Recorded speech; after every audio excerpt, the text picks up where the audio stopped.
Welcome to the Mindful Healers podcast with Dr. Jessie Mahoney and Dr. Ni-Cheng Liang. We are here to help you learn to pause and be present, awaken your breath, and harness the ripple effects of mindfulness for radiant health. We get you. We know you. We are you. We have both been successful on the surface, yet struggling underneath. We have both had cluttered brains, been overwhelmed, and exhausted. We're healers who have found solutions and want to share them with you. Join us here to discover a better way. Welcome to the Mindful Healers podcast episode on the secret to raising happy, healthy children is to not fix them or even fix things for them. A reminder that our podcast is not medical advice. Before we delve in, I wanted to just take a moment to read this lovely 5-star review from Tina Maria Metro. I really enjoy this podcast. Both of these incredible physicians have such a peaceful presence, and their conversations always leave me reflecting long after each episode ends. I often turn this on when I'm needing to calm my busy brain or slow down. Although they keep a gentle pace, I'm left feeling very motivated and re-energized after. Thank you so much for that lovely review. We hope today's episode also leaves you feeling re-energized. Our intention today is to talk more about parenting. And our job as parents is to love our children rather than fix them or to fix things for them. We hope that discovering that not fixing is actually an act of love for your children, for both you and for them. And actually that the mentality of fixing is actually for you and not them. Takeaways of today's episode are that it is absolutely hard to watch your children suffer and struggle, and that it is also necessary for their growth and development into healthy, happy, responsible adult humans. That struggling and suffering is how we all learn how to solve problems, so that even when we're tempted as parents to fix and solve, our job is to love. So as we get started, I just want to tap back into this concept that not fixing is actually an act of love. And it's an act of love for you and for them. And that when we fix, we do it for ourselves to get us out of discomfort. And watching our children suffer and struggle is absolutely uncomfortable. And our human nature is to want to make that go away. But oftentimes by making it go away, we actually cause them more stress.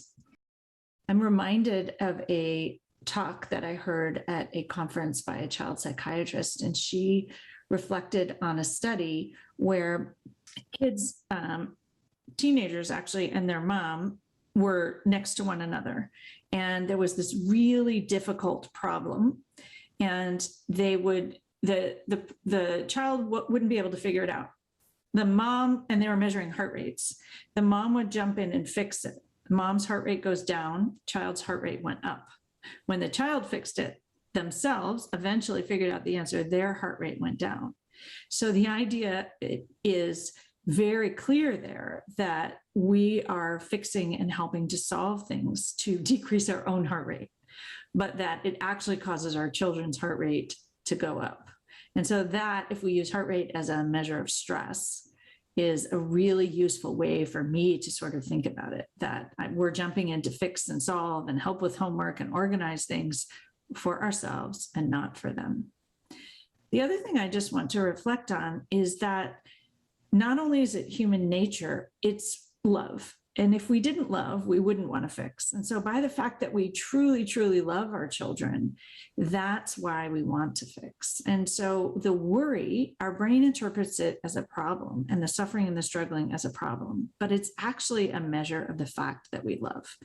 And if you think about it, if you didn't care, you wouldn't worry and you wouldn't want to fix it. And so it's reinterpreting those signals, not as a problem, not as danger, but as love, that can help us shift our approach to our children So I want to talk a little bit about the kind of extremist form of fixing things for our children and also trying to fix children. And this label of helicopter parenting comes up. So in this article that was written by Koros et al., published in the Journal of Child and Family Studies in 2017, Koros describes helicopter parenting as parents who pay extremely close attention to their kids' activities and schoolwork in an effort to not only protect them from pain and disappointment, but to help them succeed.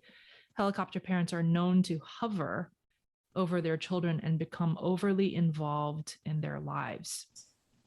And I want to normalize that I have been a helicopter parent before, but now I catch myself when the urge to hover comes up. Having compassion for when this urge comes up, particularly because generationally, I was a latchkey kid. I walked to and from the bus stop several blocks away in my neighborhood by myself. And then when my brother was old enough, walking with him to and from the bus stop. And we'd have the key to our house, and we'd oftentimes come home either to an empty house or because my mom worked the night shift at the post office. She was sleeping, so we knew we had to keep our noise level down. This resulted in us growing up very independent and very self-sufficient. And it's actually been part of my journey to recognize and face the fact that, in fact, I had childhood emotional neglect growing up. And this isn't to blame my parents at all, because I know and knew that they loved me and they were doing the best that they could, working at every opportunity so that they could provide for our family. They also just didn't really know any better.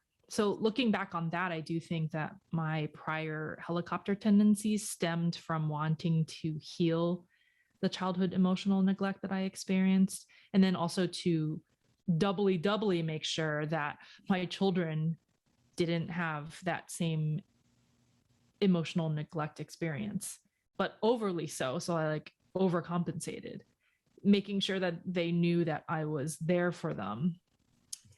But then that led to somewhat of an overbearing relationship that brought up annoyance and resentment. And I knew that there needed to be a shift, especially now since my eldest is becoming an adolescent and going through all the different stages of puberty, the full spectrum of emotions and all of the physical bodily changes. I definitely learned from necessity that she definitely needs a space to figure things out on her own, but I'm there unconditionally to support and love her. What I think is interesting is that kids need different levels of attention at different times. And as parents, we're always struggling to figure out what that is. And perhaps grace and compassion all around, that at different points, our different styles of parenting and childrening will match better or worse than they do. I wanted to reflect on two other things. One is this idea, there are helicopter parents, and the new generation, we actually call them, with love, snowplow parents. So they go in and scoop out all the problems in advance, coming from this place of catastrophizing and wanting to control the outcome in a good way, wanting to make sure that things turn out well for their children, and the fear that they might not, and that they are able to provide. And so they need to make sure that everything works out great. And this has a tremendous cost also, in the sense that the kids sort of float on the outside while the snowplow goes ahead clearing everything. And then when they get to college, they don't have the skills or the resilience or the knowledge about how to handle the difficulties because someone else has taken care of them. And so one of the things that we also know is that kids who work through the challenges and the difficulties on their own have less anxiety and less depression and do better, even though we might think the opposite. And so realizing that working through these challenges is actually really, really important. One of the things I like to reflect on also is that sharing our own vulnerability and sharing how we work through challenges is really important. So the snowplow parent, or perhaps not even with that term, but just the parent that makes everything look great on the edge and doesn't share their own perhaps mental health struggles and difficult days and challenges and anxieties and worries, those children don't know how to handle those things. If you are vulnerable and open and share, your children can actually learn from that process. I work with a lot of people who feel like they don't want their kids to struggle and they don't want to see struggle. And yet the struggle is actually really important for our development. And the way that we can love is to show the kids how to work through the struggle. And that sometimes it's paying more attention and sometimes it's paying less attention. And some kids even need more attention and less attention at different phases. This reminds me a bit of the exercise conversation, in that at different points in time and different seasons and chapters of lives and developmental stages, that parenting is really very much an intuition-based project. And it's also a very mindful project, and that we need to be mindful of what's going on for us and what's triggered and our own backgrounds and our own history. And that each child is different, so that what worked for one child very often doesn't work for the next. And that noticing sort of, I often see it as a match, and you can be a match for a child, like a parent and a child sometimes, and then at different phases, you won't be the match, and the other parent will be the match, or no parent will be the match. And so just noticing that each moment is temporary, and that our job is to show up with love. And that's what we can do. And asking that favorite question of mine, which is, what would love do? It's going to look different in this phase for your daughter than it will when she's 16, or than it looked when she was 5. And you are also a different mom probably at all of those different phases as well. Exactly. And so when the urge to snowplow or helicopter comes up, meeting those urges with compassion and curiosity has been really helpful. And this idea of urges is something that comes up in weight loss coaching in particular, but that we all have urges. And the important thing is how we act on the urges. So when you have the urge for chocolate, do you immediately go eat the chocolate? Or do you sit with the discomfort and let it pass? And so sitting with the discomfort of a child suffering or struggling until they figure it out, then you have less and less urge over time. It's what we practice grows. So I think that, again, our task as parents is to allow the discomfort and to model how to sit with discomfort, because life inherently has discomfort in it. Yeah, I think being open with our children about when we're experiencing discomfort can be really powerful for them to see us as the adults, as the parents, also struggling, and that kind of normalizes it for them, that struggle is definitely part of life, and that's okay. But that letting them know that there's support and love that's unconditional, that's another piece, that no matter what struggles they go through, they can lean on parents if they need to. And this is where the concepts of mindfulness come in, right? Non-striving and generosity and noticing and being aware and non-judgment. And that really our job is, as we keep talking about, to love. So I really like to think about parenting as the long game. And I think that brings in patience as another mindful tool for parenting. And that if our goal is, and I know we don't like to speak of goals, but responsible, healthy adults and someone with whom we will have a lifelong relationship and want to have a lifelong relationship, and they want to have a lifelong relationship with us, that to me is a goal. And also to raise humans that are capable of experiencing full spectrum human living with grace and compassion. And so humans who are capable of experiencing joy and contentment and sadness and disappointment and anger and frustration. And Their lives will inherently have struggling and suffering and mistakes and challenges, and also beautiful, amazing wins and accomplishments and celebrations and joy. And that our job is to help them learn how to navigate those things, not to fix them and make them go away, to help ourselves feel better. So I think of the parenting role as being a guide or being a model. If you want to pick a different word so you don't, when you tap into your fixer, because sometimes doing nothing is really difficult. And so then you can tap into, well, what would a guide do? Or what do I want to model here about how to react to this particular situation? And I know I've mentioned this, but really modeling your own struggles can be incredibly powerful. And in particular around mental health, which I think is something that we tend to hide from and feel shame about. And yet everybody struggles with some degree of mental health challenges over their life, and normalizing that for children and normalizing these feelings and judgments and disappointments is one of the most incredible gifts that we can give. So as always, we like to close our podcast with some reflection questions for you. What's your long-term goal / intention as a parent? Do you think that there is a very high likelihood your child or children will turn out very well and just fine? That everything will be okay in the end? Are you willing to sit with the discomfort of not fixing in the moment so your children can learn?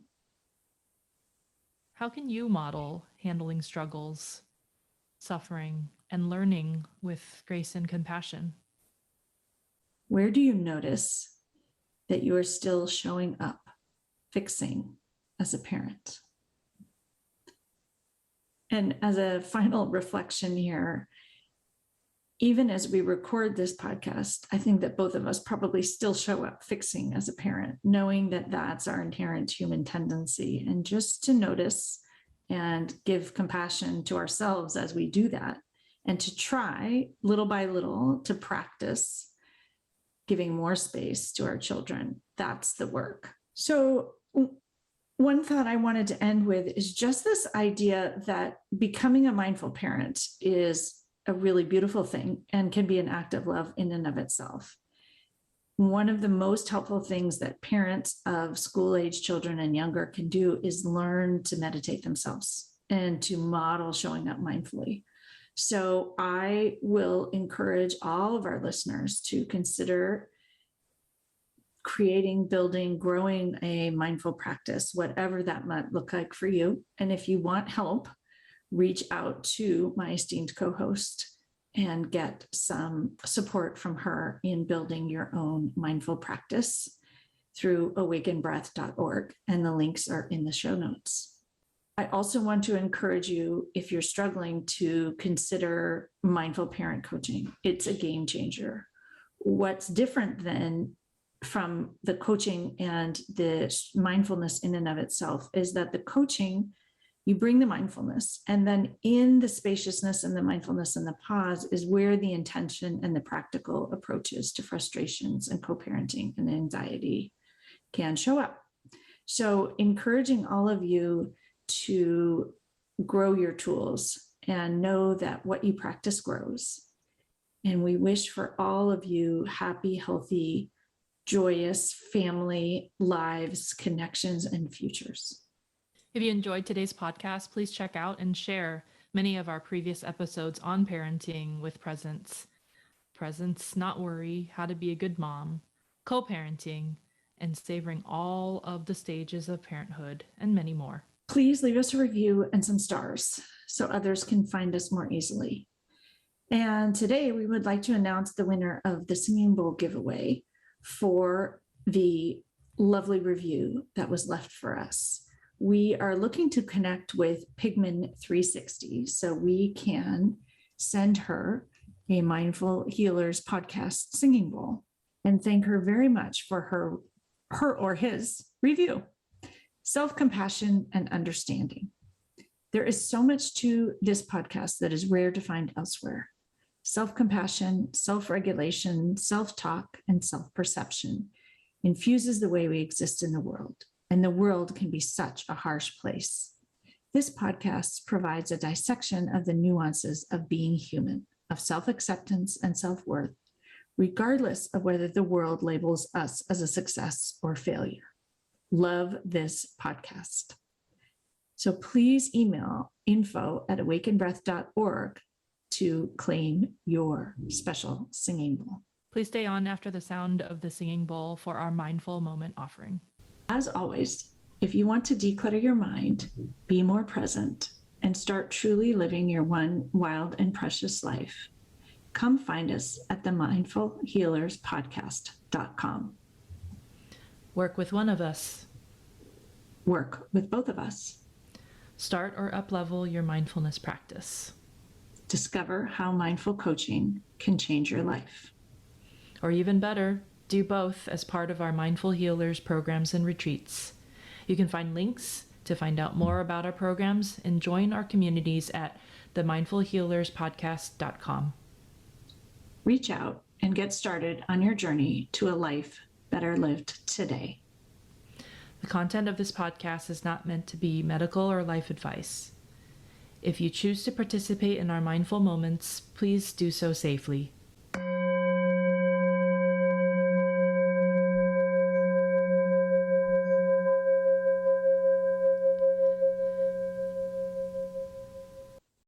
Welcome to today's mindful moment. Take a minute to arrive wherever you might be, if it's safe to do so. A moment to pause and to be, to rest, to listen, and to notice. If it's safe, take a seat or stop wherever you are. And notice your sit bones on whatever you're sitting on or the soles of your feet on the earth. Close your eyes if that works for you, and if not, just a light, loose gaze. Taking a minute to arrive.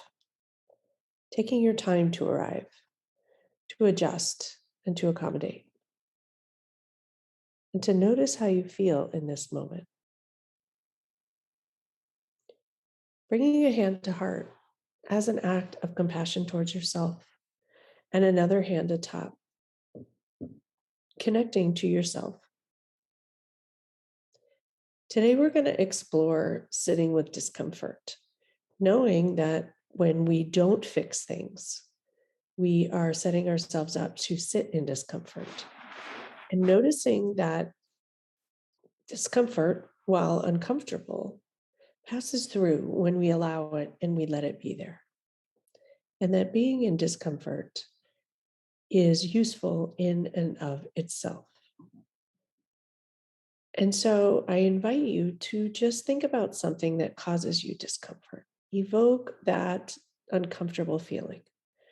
Perhaps it's thinking about something in your life or with your child or a family member that you're not fixing.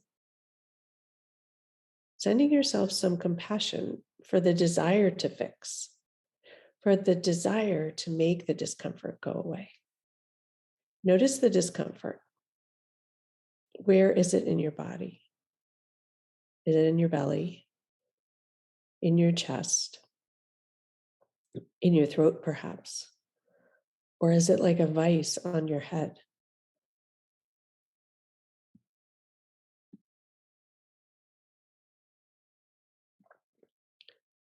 Notice it and allow it. Don't try to make it go away. Describe it if you can. Is it like a grapefruit, a tennis ball, a ping pong ball? Does it have a color? Is it black or purple or red? Is it buzzy or moving? Does it have energy or weight? Is it heavy? Take a minute to connect with whatever that discomfort is. Notice it, describe it, and allow it. Don't try to make it go away.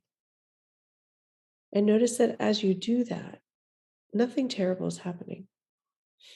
Notice your hand on your heart. Notice your sit bones on the earth or your feet on the earth. Take in a deep inhale through your nose and an exhale through your mouth. And once again, connect back to that sense of discomfort. And try once again to allow it, to let it be there. Notice your urge to try to make it go away and breathe into it. And exhale, release. And notice if the discomfort has softened a little. Maybe it's moved, allowing the discomfort.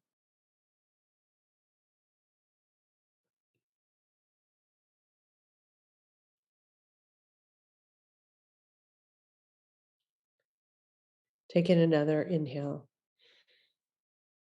and an exhale.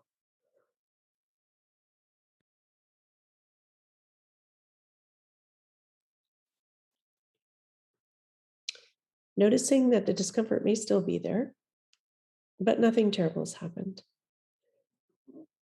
Take in an inhale into that pocket behind your heart, sending yourself some love and compassion and kindness. Exhale, release. Another inhale and exhale. And when you're ready, slowly open your eyes and let the light in. Noticing that you haven't fixed anything, but you very likely feel a bit better.